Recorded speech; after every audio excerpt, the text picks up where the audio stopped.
নবীজির শিক্ষা করিও না ভিক্ষা, মেহনত করো সবে। এখন দেশে জাকাত দেওয়া বন্ধ করে সুদ আর ঘুষ খাইতে থাকলে মেহনত করি আর কি লাভ হবে।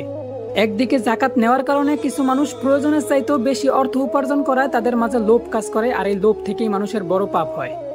অন্যদিকে জাকাত না দেওয়ার কারণে কখনোই গরিব দুঃখীদের হক তাদের কাছে পৌঁছায় না, ফলে সমাজে দেখা দেয় অভাব, আর এই অভাব থেকেই মানুষের স্বভাব নষ্ট হয়।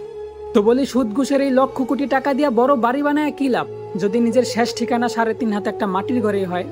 আর জাকাত না দিয়া বড় ব্যাংক ব্যালেন্স কইরেই বা কি লাভ, যদি 3 টুকরা কাফনের কাপড়ে 1 টুকরাতেও কোনো পকেট না হয়। কথাগুলা সত্য, কিছু মানুষের গায়ে লাগবো তাই। সেই জন্য কমেন্ট বক্সে এসে আমারে গালি দিয়া কোনো লাভ নাই। এই সুদ ঘুষ খাওয়াটা কি সঠিক না ভুল, এটা দেশের আইনের কাছে না জিগাইয়া নিজের বিবেক নামক আদালতের কাছে জিজ্ঞাসা করেন। আর যাই হোক, নিজের মায়ের সাথে জিনা করার মতো একটা গুনাহ করতে এই বিবেক কখনোই রায় দেব না ভাই।